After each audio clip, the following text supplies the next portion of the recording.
తెలంగాణ వ్యాప్తంగా రెండో విడత ఎన్నికల కౌంటింగ్ ప్రారంభమైంది. 3342 పంచాయతీల్లో ఎన్నికలు జరగగా నిజామాబాద్ జిల్లా జెల్లాపల్లిలో బ్యాలెట్ పేపర్లో అభ్యర్థి గుర్తు తప్పుగా రావడంతో వాయిదా పడింది. దీంతో ఎన్నికలు జరిగిన 3341 పంచాయతీల్లో కౌంటింగ్ మొదలైంది.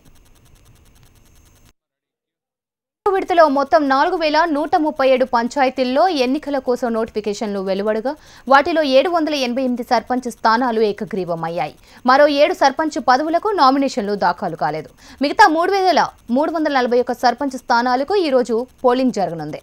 మధ్యాహ్నం 2 గంటల నుంచి ఓట్ల లెక్కింపు ప్రారంభమైంది.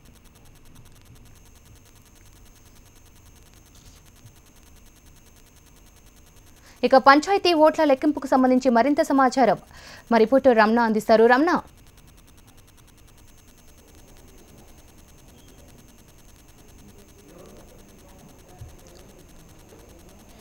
శ్రవంతి, మొత్తంగా రెండో విడత పోలింగ్ అయితే ప్రశాంతంగా ముగిసిందని చెప్పాలి. అయితే ప్రస్తుతం కౌంటింగ్ సంబంధించిన ఏర్పాట్లు కూడా దాదాపుగా స్టార్ట్ అవుతున్నాయి. మనం చూడొచ్చు ఒకసారి, అంటే ఎన్నికల కమిషన్ కార్యాలయం నుంచి ఎక్కడైతే సమస్యాత్మక ప్రాంతాలు ఉన్నాయో ఆ ప్రాంతాలకు సంబంధించి వెబ్ కాస్టింగ్ ద్వారా ఎప్పటికప్పుడు స్క్రీన్ పైన ఆ ప్రాంతాల నుంచి ఎప్పటికప్పుడు పరిస్థితిని సమీక్షిస్తున్నారు.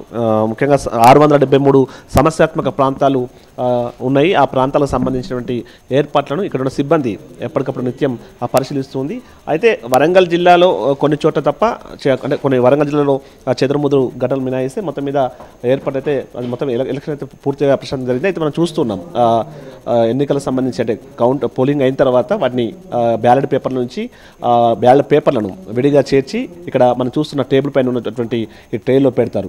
రౌండ్ వారీగా ఆ యొక్క లెక్కింపు కొనసాగుతుంది. ప్రస్తుతం దానికి సంబంధించిన ఏర్పాట్లు కొనసాగుతున్నాయి. అంటే కౌంటింగ్ ప్రారంభం కావడానికి ఇంకొంత సమయం తీసుకునే అవకాశాలు అయితే స్పష్టంగా కనిపిస్తున్నాయి. మొత్తం రాష్ట్ర వ్యాప్తంగా అన్ని ప్రాంతాల్లో కూడా, అంటే ఈసారి 172 మండలాలకు సంబంధించి ఈ గ్రామ పంచాయతీ ఎలక్షన్ జరుగుతున్నాయి. 342 గ్రామ పంచాయతీలకు ఎన్నికలు కూడా కొనసాగుతున్నాయి. 29,964 పోలింగ్ కేంద్రాల్లో ఈ ప్రక్రియ కొనసాగుతుంది. మొత్తం మీద మరి కాసేపట్లోనే ఎన్నికల కౌంటింగ్ కూడా ప్రారంభమవుతుంది. కాబట్టి రాత్రి 10 వరకు ఒక ఫైనల్ పిక్చర్, అంటే పూర్తి తుది ఫలితాలు వచ్చే అవకాశాలు మనకు స్పష్టంగా కనిపిస్తున్నాయి. ఇక లాస్ట్ టైం మనం చూసినప్పుడు 85.76% పోలింగ్ నమోదైంది. అయితే ఈసారి కూడా దాదాపు దగ్గర అంతే ఉంటున్నటువంటి అభిప్రాయాలు మనకు ఇక్కడ ఎన్నికల సంఘం అధికారులు వ్యక్తం చేస్తున్నారు.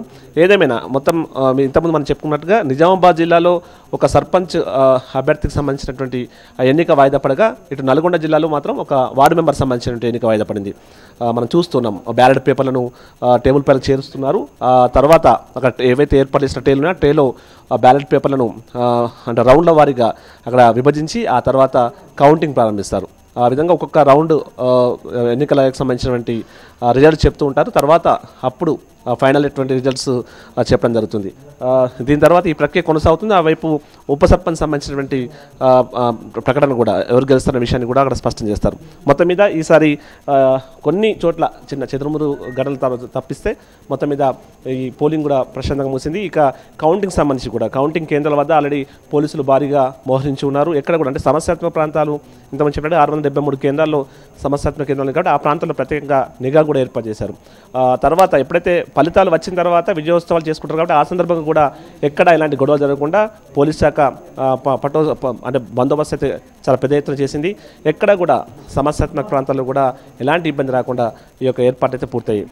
ఏదేమైనా రాత్రి 10 గంటల వరకు మనకు తుది ఫలితాలు అయితే వచ్చే అవకాశం కనిపిస్తుంది. Sravanthi. Right Ramana, thank you.